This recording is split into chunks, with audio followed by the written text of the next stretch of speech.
Good evening. It's May 22nd, 2015. My name is Matthew Ogden, and I would like to welcome all of you to our weekly broadcast here from LaRouchePAC.com. I'm joined in the studio tonight by Benjamin Deniston of the LaRouchePAC Science Team and Jeffrey Steinberg of Executive Intelligence Review magazine. Now, many of you may have had the opportunity to join Mr. LaRouche himself personally on a historic nationwide activist call that we had last night. It was an extraordinary discussion which lasted almost 2 hours of direct question and answer with Mr. LaRouche himself. And this was a rare chance to directly engage with Mr. LaRouche, which involved the participation of people from all over the United States, from Alaska to Brooklyn, New York, to California, and everywhere in between. And this discussion, which was really historic in its scope and its seriousness, is available in recorded form on the LaRouchePAC website, which I would encourage everybody to listen to if you haven't already, and is also being prepared in transcript form. So I would encourage you to read that when it's released. And as that discussion last night with Mr. LaRouche demonstrated very clearly, we find ourselves at an extraordinarily dramatic time in history. I know that Jeff will be elaborating more on this momentarily, but over the past 2 weeks it's become very clear that all indications right now point at an all-out revolt among the institutions of the United States presidency at the very highest level against the Obama regime. With the appearance of the blockbuster Seymour Hersh article last week on the lies of Obama surrounding the Abbottabad raid against Osama bin Laden, to the coordinated release of the DIA documents this week under this FOIA suit, exposing Obama's lies regarding Benghazi, and then the PBS Frontline special that aired just this past Tuesday, which continues to expose the criminality and the fraud of Obama and the Bush-Cheney administration around the CIA torture program, and so forth and so on.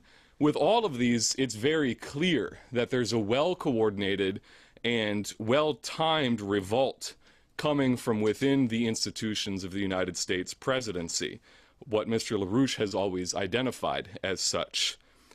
However, as Mr. LaRouche was very clear to stress this week, these moves cannot be understood in the abstract or in isolation. It's only by understanding the absolute historic continuity of this fight within the institutions of the United States government, and especially Lyndon LaRouche's personal role in actively shaping and directly at times leading that fight, especially stretching back to the late 1970s and then onwards through the presidential administrations of Ronald Reagan and Bill Clinton. So without understanding that unbroken historic continuum, which is acting all the way through to the events of today, you can't sufficiently comprehend the implications of what is occurring right now. And in fact, Mr. LaRouche's entire career has been one that has been determined and shaped by his personal relationship to the so-called institution of the presidency, going all the way back to his wartime service under Franklin Delano Roosevelt. At first, this was a more informal relationship, which took the form of a personal commitment on Mr. LaRouche's part to defend what he saw as the mission of FDR against a treasonous tendency from within the Truman presidency, which took over after Roosevelt's death. But later, especially into the late 1970s and through the 80s and the 90s, this relationship took on a more formal and specific form, stretching to the very highest levels of influence in policymaking and related affairs. And as I know Jeff will elaborate in more detail, especially with regards to Russia, India, and what's now recognized as the BRICS, the role that Mr. LaRouche has played over this entire period is now reaching a critical point of inflection and global culmination. So this is the subject in brief of the item which was posted this morning on the LaRouche PAC website under the title LaRouche's Mission to Restore the American Presidency, and will be the kernel of this coming week's issue of Executive Intelligence Review. So with that said, by way of introduction, let me just hand the podium over to Jeff to start things off for us this evening. Thank you, Matt.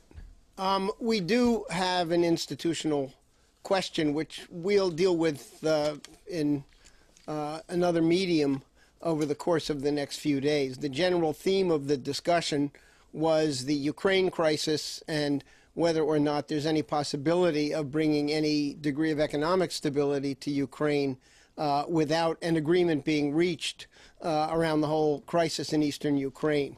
And I think it's a useful lead into the essential point that Mr. LaRouche emphasized in a rather lengthy discussion that we had with him and with Helga Zepp LaRouche this afternoon in preparation for this webcast. The bottom line is that Ukraine is a pawn in a British game. And here's the basic parameters of the situation that we're facing at this moment.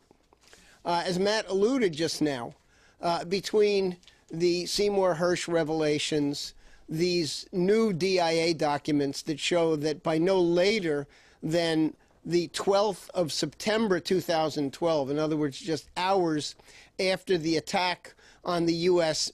compound and CIA annex in Benghazi, which resulted in the murder of U.S. Ambassador Christopher Stevens and 3 other American officials, at the highest levels of the U.S. government, it was known, literally name, rank, serial number, who was responsible for the attack. It was not spontaneous. It had nothing to do with a video that was limitedly circulating that was a slander against the Prophet Muhammad. It was a premeditated al-Qaeda attack against American targets with the aim of carrying out the maximum number of killings. And it was conducted as revenge for the U.S. having eliminated one of the top officials of al-Qaeda in 2012 in Pakistan, who happened to be a Libyan, and also to commemorate, to memorialize the 9/11 original attacks 11 years earlier. So this was known, yet President Obama, Susan Rice, and others in the administration went out of their way to lie to the American people, to lie to the U.S. Congress, and in President Obama's case, to lie to the United Nations General Assembly when he spoke there later in the month. So what we have here is a smoking gun. This is a means and basis for Obama's removal from office. The general climate that has been built up, the democratic revolt, even if it was temporary, against the fast-track authority for the free trade agreements in the Pacific and Atlantic regions, is an indication this presidency is going down.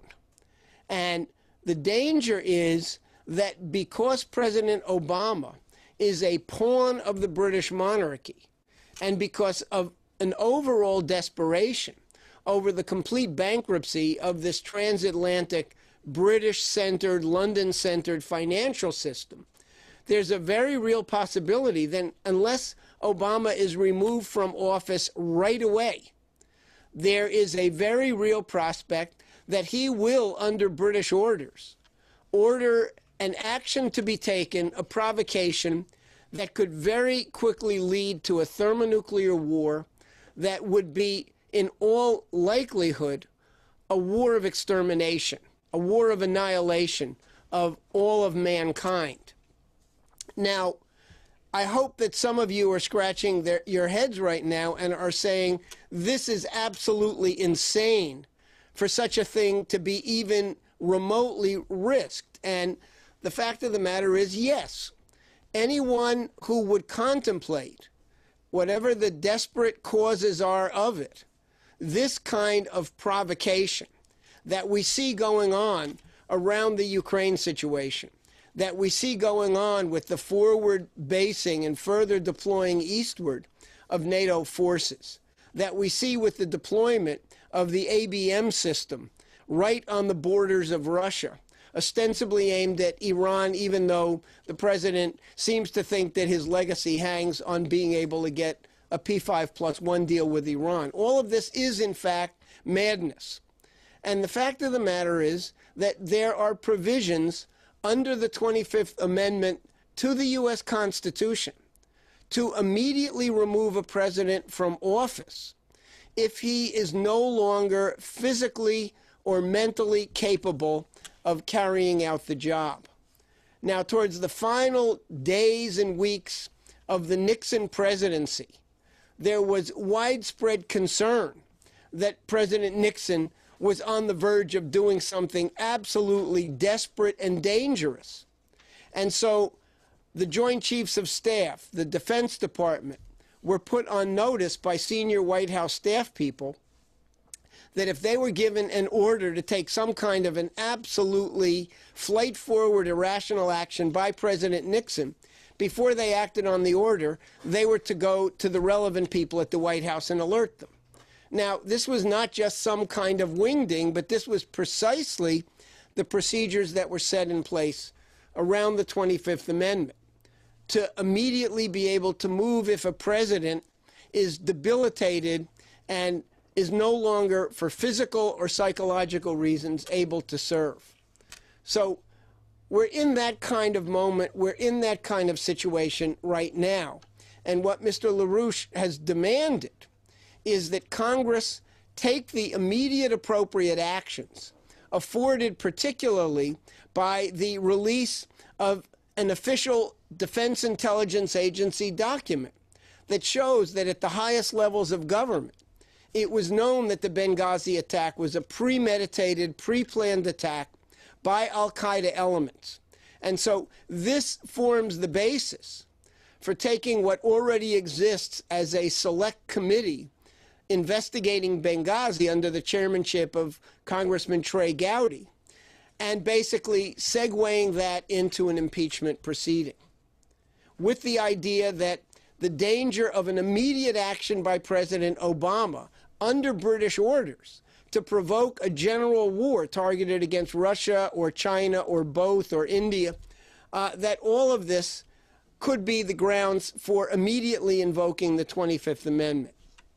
Now, Matt made reference, and I want to elaborate on this point because it will be a significant theme in the coming days and weeks and will be a major feature in the next issue of Executive Intelligence Review.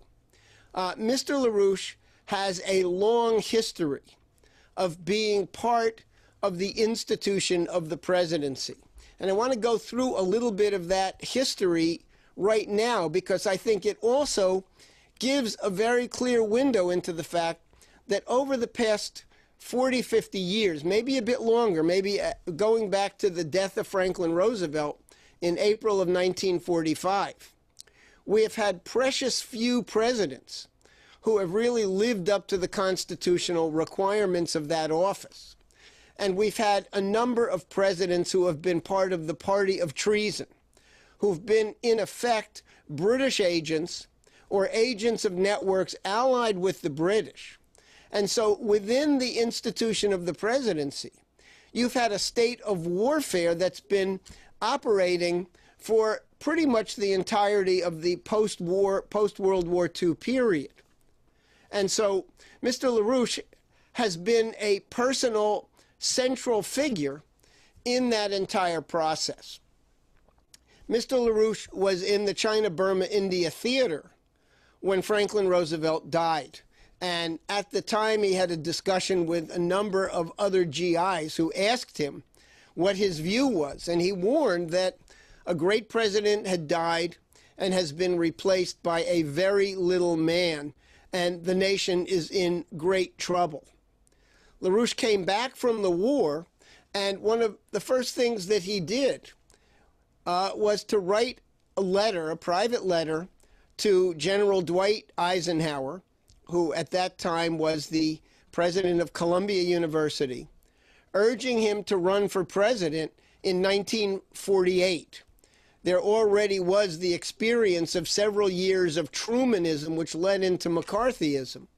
And so LaRouche wrote to Eisenhower. Eisenhower wrote back to him and said that basically it was premature, but he appreciated that he was seen as somebody appropriate to be president. Mr. LaRouche commented today that it was almost an inevitability that Eisenhower would become president. It just took an additional 4 years for it to happen.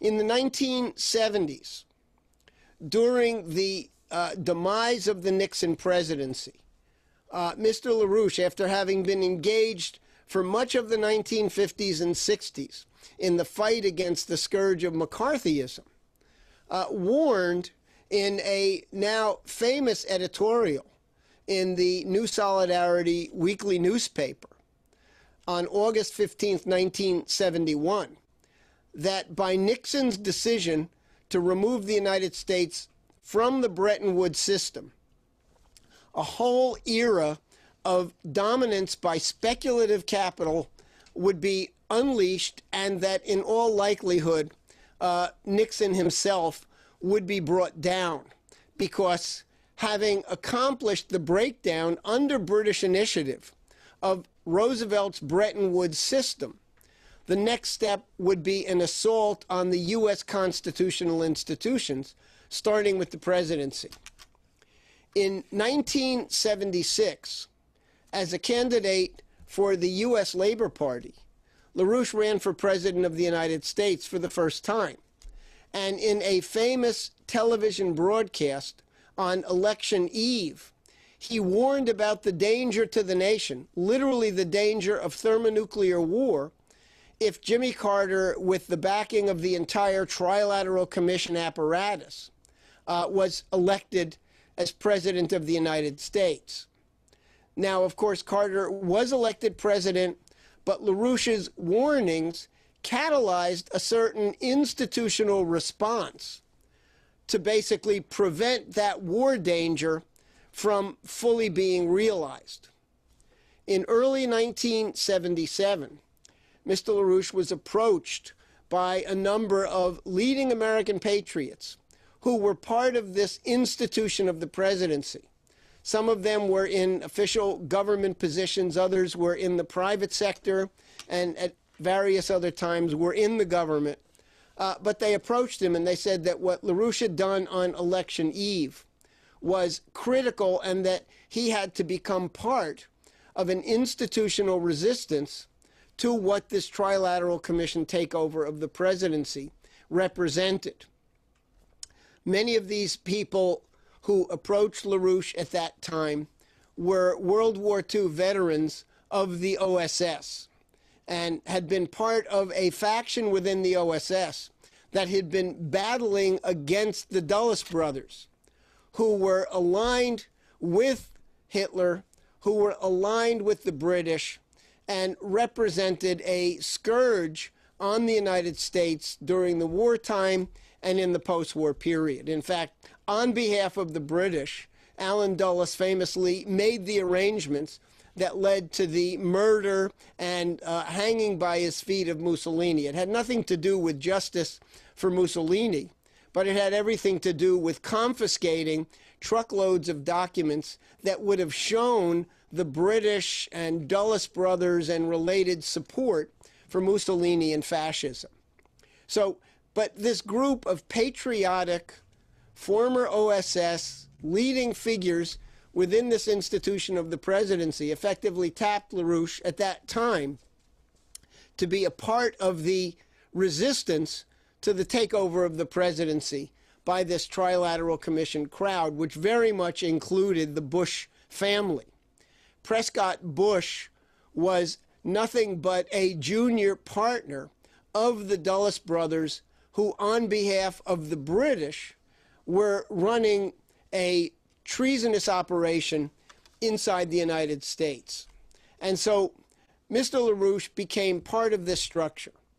In 1977, he launched what later became the Strategic Defense Initiative, and this became a basis for a close collaboration with Ronald Reagan, both before and during his period as President of the United States, that 8 years. It was LaRouche, people like Dr. Edward Teller, who was a key advisor to President Reagan, who, along with President Reagan, created the Strategic Defense Initiative. On behalf of the Reagan presidency, Mr. LaRouche functioned as a back-channel negotiator with the Soviet government over the prospect of the United States and the Soviet Union working jointly on developing a missile defense system that would bring an end to the scourge of mutually assured destruction. The idea that somehow or other there was a precarious balance between two superpowers that were armed to the hilt with an overkill arsenal of thermonuclear weapons. That was no way for mankind to survive and exist.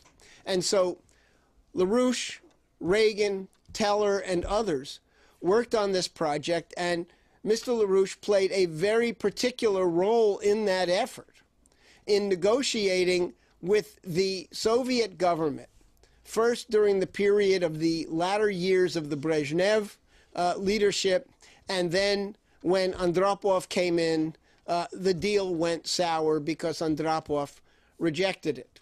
But there was a deep collaboration on a wide range of issues: economic, national security, foreign policy issues, between Mr. LaRouche and President Reagan. Now, of course, many of you will recall that President Reagan was the target of an assassination attempt very early on in his presidency. And quite frankly, he came very close to being killed and having George H.W. Bush ushered into the White House.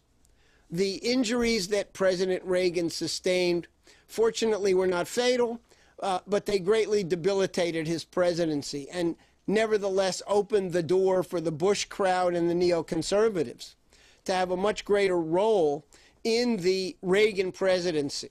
And from that position, they were able to push back against and dismantle the SDI policy.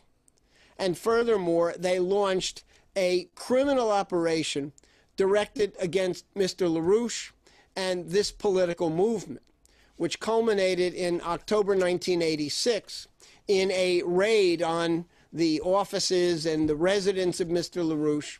There were factions allied with the Bushes and the legacy of the Dulles crowd that wanted Mr. LaRouche killed and wanted this movement to be completely dismantled and destroyed. There were other patriotic elements who pushed back against that. The net effect was that LaRouche was framed up along with many colleagues, spent 5 years in jail, and what probably, had George H.W. Bush been reelected president in 1992, he would have been in jail forever. Now, in 1992, you had a major turnabout in the presidency with the election of Bill Clinton. And there were many policies that Mr. LaRouche had developed that were policies that Bill Clinton was very familiar with and very interested in. Many of these had to do with the U.S.-Russia relationship, a continuum from the work that Mr. LaRouche did during the Soviet period around the SDI. With the fall of the Soviet Union, the end of the Warsaw Pact, Mr. LaRouche, soon after he came out of jail, was brought by his wife, Helga Zepp LaRouche, to Europe and on to Russia, where he had a whole series of very high-level meetings that discussed the prospects for major economic cooperation between the United States and Russia, dealing with the economic challenges of reintegrating Eurasia, of reestablishing a genuine Russian-American partnership, which had existed historically from the time of the American Revolution through much of the 19th century. At the point that you began to see the breakdown in 1997 and 1998 of the entire post-Bretton Woods financial system, there was again a fundamental agreement in principle between President Clinton and what Mr. LaRouche was proposing, which was the convening of a new Bretton Woods conference, the establishment once again of FDR principles, of Hamiltonian credit, a return to Glass-Steagall. President Clinton was moving on these policies and was moving in concert with international efforts, particularly in Russia, that Mr. LaRouche continued to pursue. There was a de facto agreement on how to pursue a transformation of American-Russian relations, with Mr. LaRouche making several high-profile, critical visits to Russia to discuss Russia's economic future during the mid-1990s. All of that came to a screeching halt when the British monarchy launched an all-out assault against the Clinton presidency, aimed at bringing President Clinton down. And in effect, as of late 1997, particularly by the summer of 1998, on the one hand, President Clinton was attempting to move in a direction of creating a new global financial architecture that would be just and would bring an end to this radical speculative binge, in conjunction with Mr. LaRouche.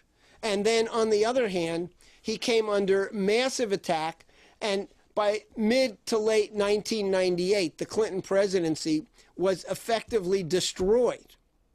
From that point on, you have had nothing but degeneracy at the White House.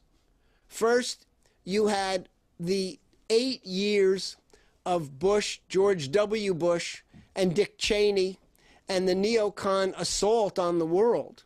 And that was followed by what's now almost 7 years of an Obama presidency that has followed through consistently on what was done by Bush and Cheney. The net effect being that we have had 15 years in which the presidency has been effectively in British control, in enemy hands, and Mr. LaRouche has been a fearless fighter, out front and publicly, in defending the institution of the presidency, even when it meant going against the occupant of the Oval Office.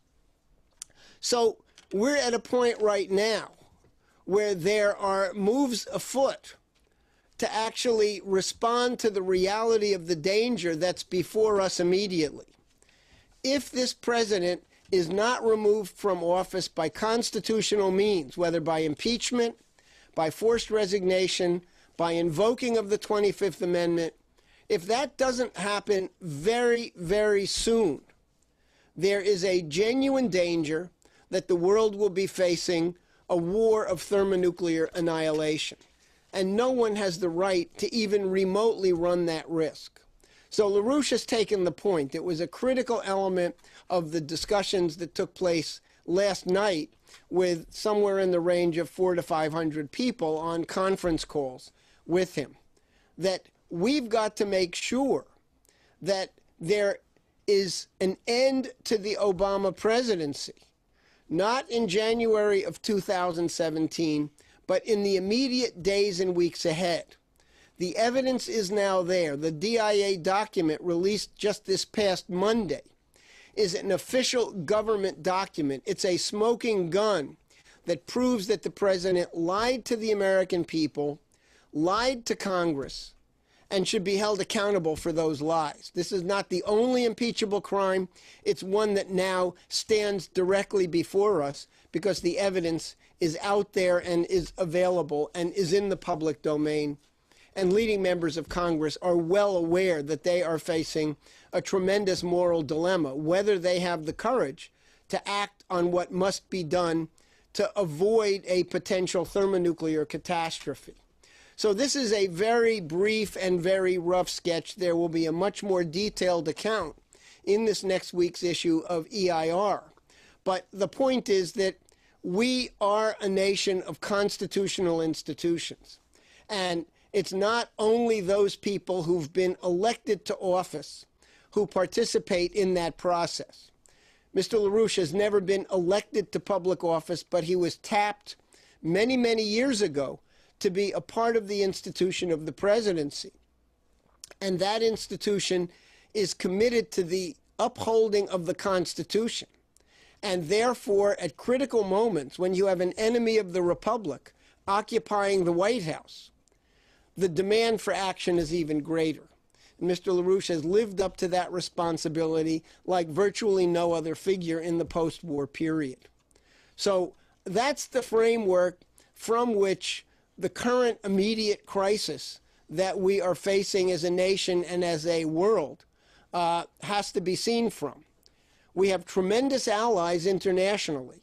We have the initiatives coming out of the BRICS. We have the particular initiatives coming from the Chinese, putting the $5.5 trillion in hard currency reserves into circulation, into use as a kind of a Hamiltonian credit system for building up the world on the basis of levels of cooperation among nation states that has never previously existed. We've got to get the United States on board for that process, and the first step is that Obama must be removed from office, and we've got to seize the moment and the opportunity that's staring us in the face right at this moment. Great. Thank you very much, Jeff. Next, I'm going to ask Ben Deniston to come to the podium. As those of you who had the opportunity to hear and participate in this discussion with Mr. LaRouche last night on the National Activist Call know, Mr. LaRouche warned in no uncertain terms that unless the policies of Jerry Brown and Obama concerning the water crisis in California and the other western states in the United States were immediately reversed, the consequences in terms of rising death rates from lack of water and also due to lack of food would be genocidal in their effects. We've elaborated in very clear terms previously on this forum and elsewhere what the available solutions to this crisis are, and they are on the table. They're ready to be adopted.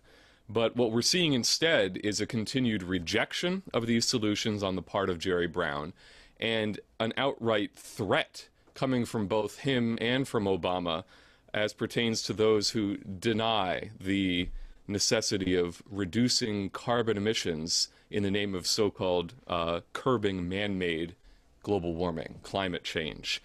On the heels of this California Water Board decision at the end of last month to impose mandatory water restrictions in the state of California, at the beginning of this month, the Water Board, which is an appropriate name for it,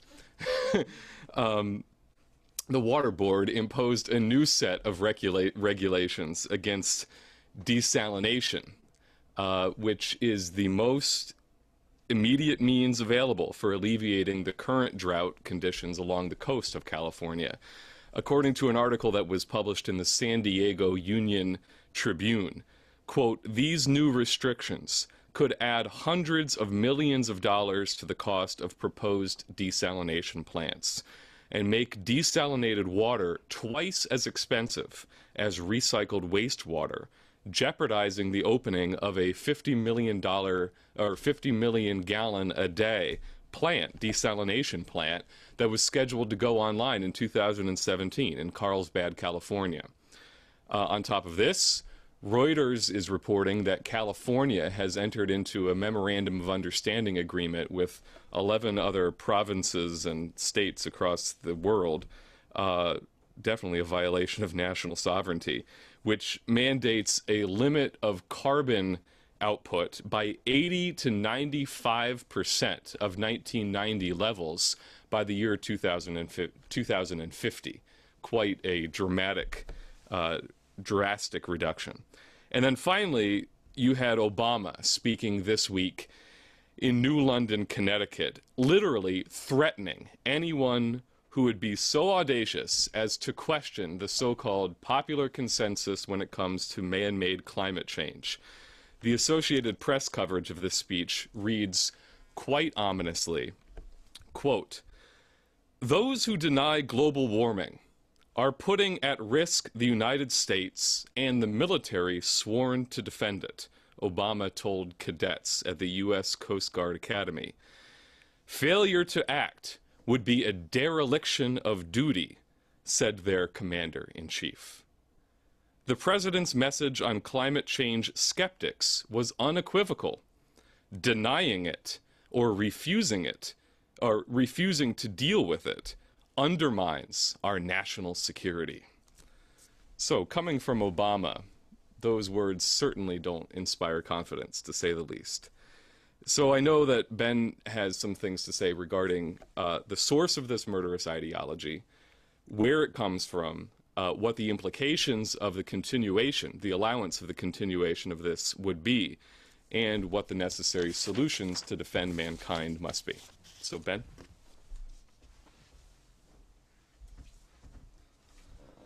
Thanks, Matthew.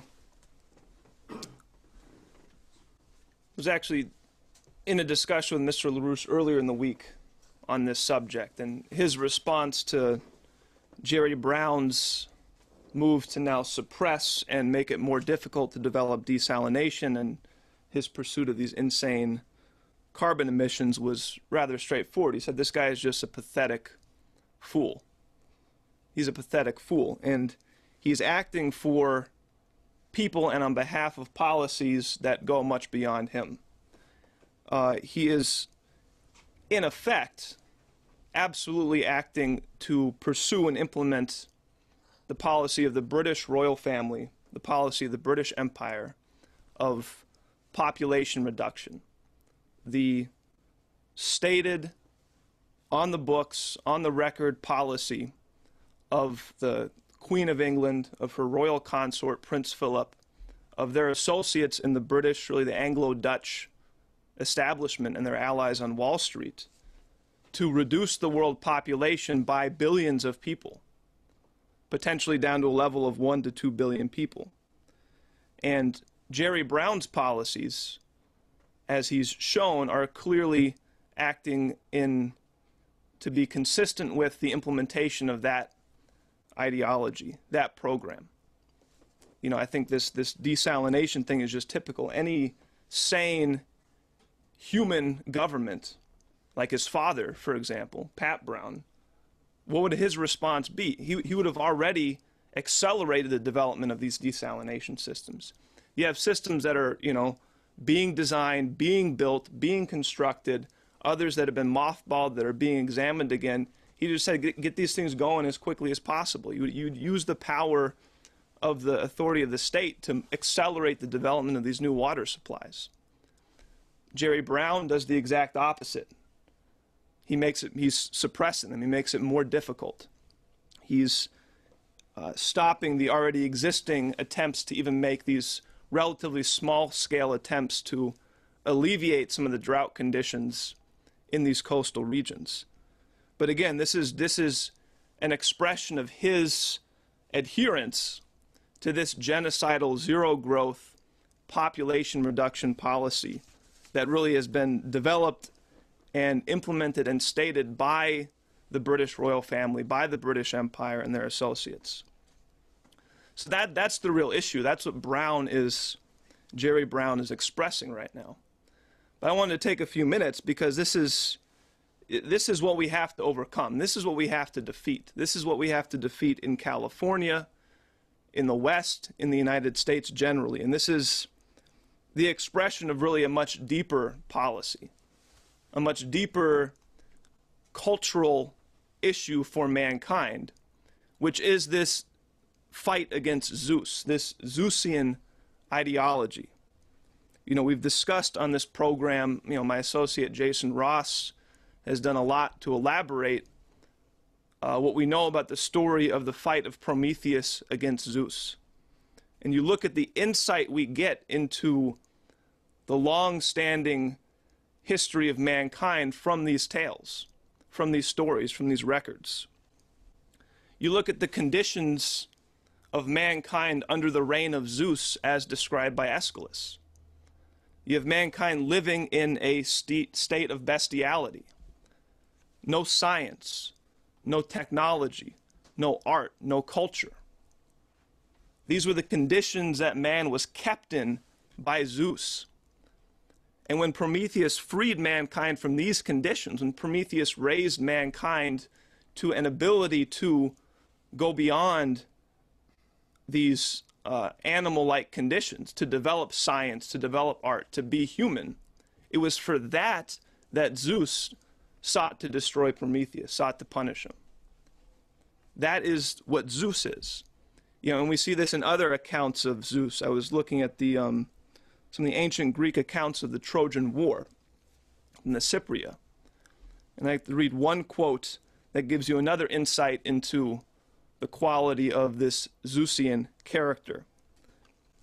It reads, "There was a time when the countless tribes of men, though widespread, oppressed the surface of the deep-bosomed earth. And Zeus saw this, and he had pity, and in his wise heart resolved to relieve the all-nurturing earth of men by causing the great struggle of the Ilian War, that the load of death might empty the world. And so the heroes were slain in Troy, and the plan of Zeus came to pass." So again, from another record, another insight into the mentality of Zeus, to release loads of death upon mankind, to empty the earth of the human population, to free Mother Nature from this burden of mankind. It might sound familiar to some of what people say today. But these are ancient accounts from the depths of ancient Greece, but they're indications into the mentality, the cultural disease that has plagued mankind, that mankind has had to fight against for a very, very long period of time.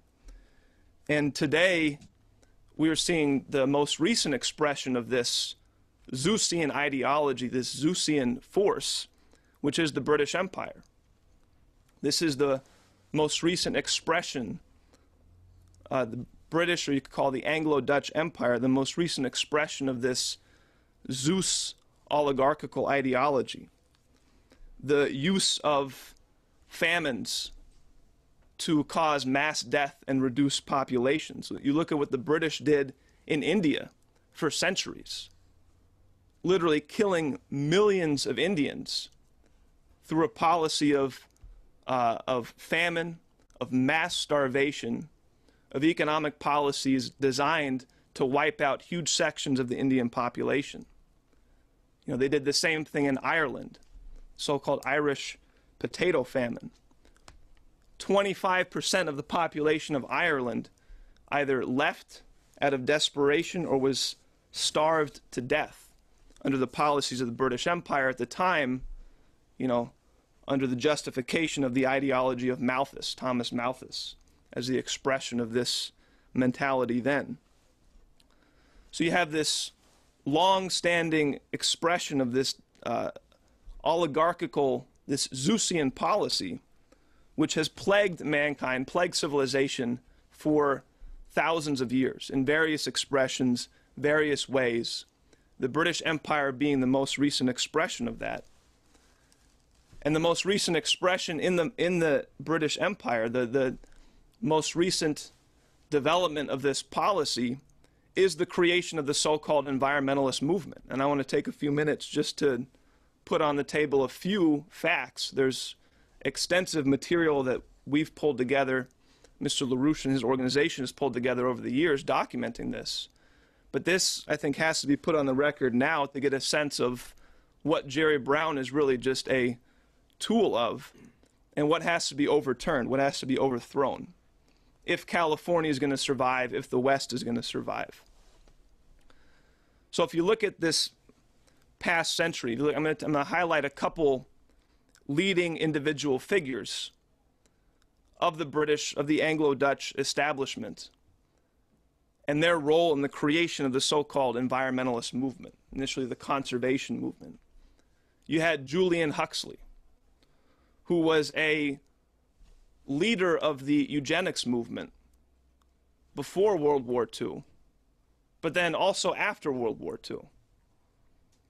After Hitler's own experience, after we witnessed Hitler's implementation of a eugenics program, of the horrors of the Hitler regime, Julian Huxley continued to promote the development of eugenics, famously writing in the founding document of UNESCO that despite the political backlash and the horrific response that has occurred since the documentation of what Hitler did, despite this tarnishing of the name of eugenics, we still have to support eugenics, so what was unthinkable can again become thinkable, to use his words, to ensure the revival of eugenics is possible, and proceeded to then become the president of the British Eugenics Society from 59 to 62.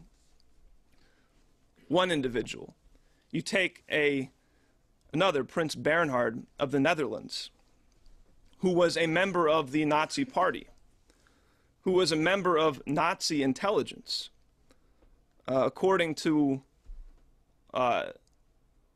reports in the 1970s published in Newsweek and other locations, testimony at the Nuremberg trial showed that Prince Bernhard was a part of a special Nazi SS intelligence unit working in IG Farben, working for IG Farben, where the Nazis then later developed the concentration camp and the slave labor system. That was before the war. He resigned from the Nazi Party to marry a Dutch princess,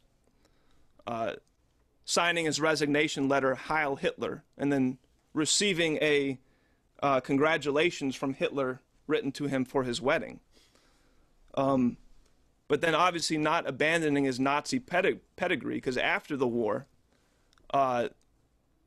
he took up the leadership of Royal Dutch Airlines at a period when Royal Dutch Airlines, for one reason or another, abandoned their normal policy of documenting all of their people they flew around, and flew a number of Nazi war criminals out of Germany to other locations in the world so they could escape prosecution, while Prince Bernhard was heading Royal Dutch Airlines at the time.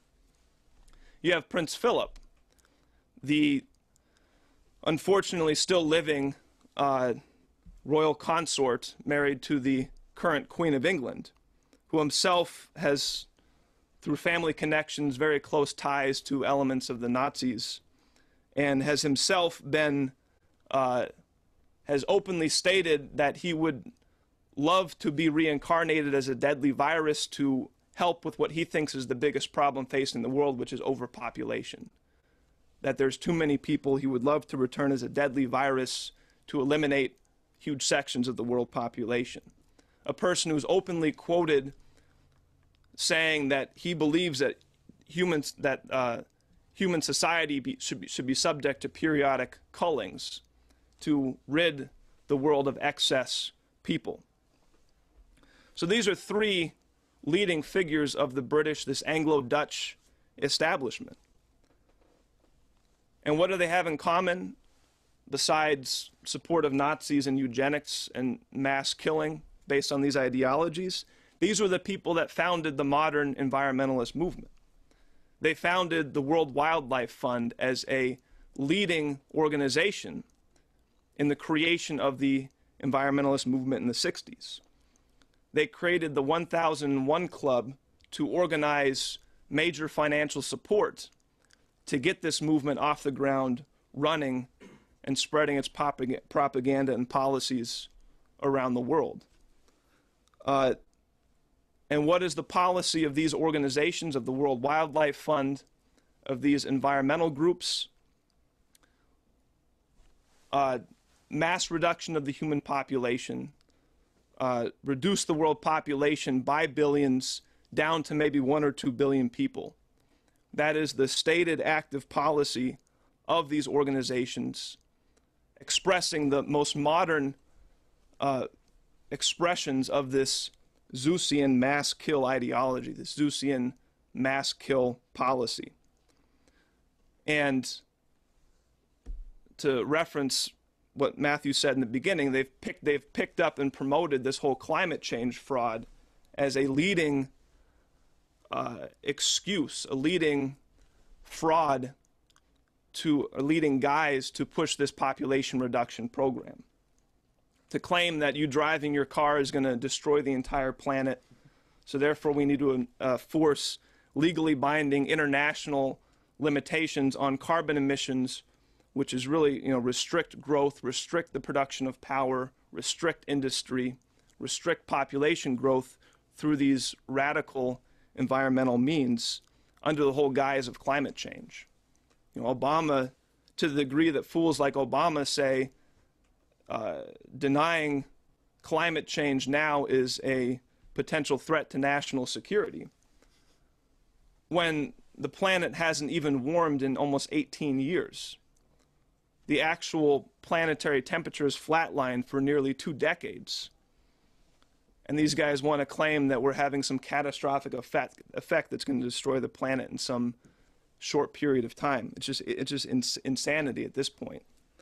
I think it's worth highlighting, just as a recent expression of this, if we look back 6 years ago to one of the last major attempts to implement a major,